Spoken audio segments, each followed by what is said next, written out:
मम्मा मम्मा देखें, चूहे ने मेरा पूरा एप्पल खराब कर दिया। इन चूहों ने तो नाक में दम करके रखा है। आज मैं इनका कुछ इंतजाम करके रहूंगी। फिर मम्मा चिड़िया अपने घर से निकलती है और मम्मा चिड़िया कबूतर अंकल के दुकान पर जाती है। फिर चिड़िया कबूतर से कहती है, कबूतर भैया, इन चूहों ने तो नाक में दम करके रखा है। जो भी घर में सामान होता है, फल फूल अनाज होते हैं, सभी को खा जाते हैं और बर्बाद कर देते हैं। चिड़िया, आप ये दवा ले जाएं और इस बिस्कुट पर लगाकर रख देना। फिर देखना आपके घर के सारे चूहे मर जाएंगे। फिर मम्मा चिड़िया वो दवा और बिस्किट लेकर अपने घर चली जाती है।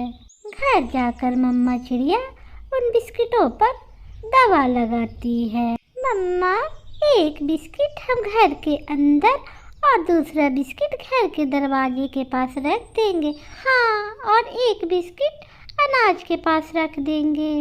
जैसे ही रात होती है, मम्मा चिड़िया एक बिस्किट घर के दरवाजे के बाहर रख देती है और बाकी घर के अंदर रख देती है। गौरी कभी अपने घर में कालू के साथ बैठे रहती है। कालू, मुझे तो बहुत जोरों की भूख लग रही है।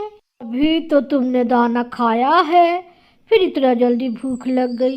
मेरे प्यारे पति कालू, कहीं से खाने का कुछ तो इंतजाम करो, मैं भूखे मर रही हूँ। फिर कालू अपने घर से निकलता है।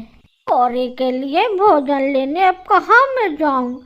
जब देखो तब इसे भूखी लगा रहता है, भूखी कहीं की। फिर उड़ता हुआ कालू कौआ चिड़िया के घर के पास से गुजरता है। उसे चिड़िया के घर के बाहर एक बिस्किट गिरा हुआ नजर आता है। वो वहाँ जाता है। मिल गया, मुझे ये बिस्किट मिल गया। इससे कम उस भुक्खड़ गोरी का पेट तो भर जाएगा। फिर कालू कौआ चूहे मार दवा मिला हुआ बिस्कुट लेकर गौरी के पास जाता है। हेलो गौरी, बहुत मुश्किलों के बाद ये बिस्किट लेके मैं तुम्हारे लिए आया हूँ। लो, खा लो। बहुत प्यार करता है कालू मेरा मुझे। फिर गौरी वो बिस्किट खा लेती है।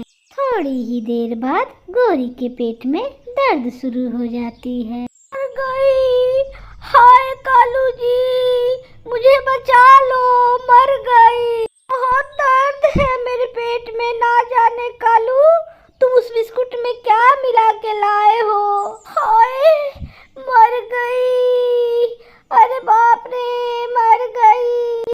अब मैंने ऐसा क्या कर दिया? मुझे क्या मालूम गौरी कि तुम्हारे पेट में दर्द अब क्यों हो रही है? फिर कालू भागा भागा चिड़िया के दरवाजे पर जाता है और दस्तक देता है। कालू भैया, आप इस वक्त, क्या बात है? चिड़िया, अगर पेट की दवा रखी हो तो मुझे दे दो। गौरी के पेट में बहुत दर्द हो रहा था। क्या खाया था गौरी ने? गौरी को बहुत भूख लगी थी और मैं कुछ खाने के तलाश में निकला था चिड़िया, और तुम्हारे दरवाजे पे मैंने बिस्कुट देखा। वही बिस्कुट लेकर मैं गौरी के पास चला गया। कालू भैया, वो बिस्कुट तो मैंने चूहों को मारने के लिए रखा था। अब जल्दी चलिए गौरी के पास। फिर कालू कौआ और चिड़िया गौरी कवि के घर जाते हैं।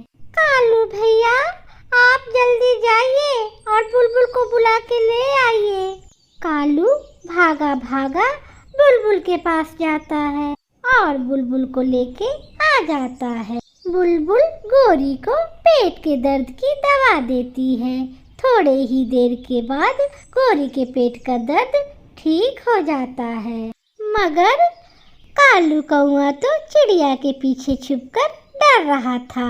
उसे पता था कि आज वो गौरी से बचने वाला नहीं। अच्छा गौरी बहन, अब मैं जाती हूँ। चिड़िया, मुझे अकेले छोड़ के ना जाओ, मुझे आज गौरी छोड़ेगी नहीं। प्लीज चिड़िया, मुझे अपने साथ ले जाओ। अच्छा कालू भैया, आप डरे नहीं, आप मेरे साथ चले। फिर गोरी से डरता हुआ कालू कौआ चिड़िया के साथ ही चला जाता है। प्यारे दोस्तों, इस कहानी को सब्सक्राइब करना बिल्कुल ना भूलना। आपका धन्यवाद।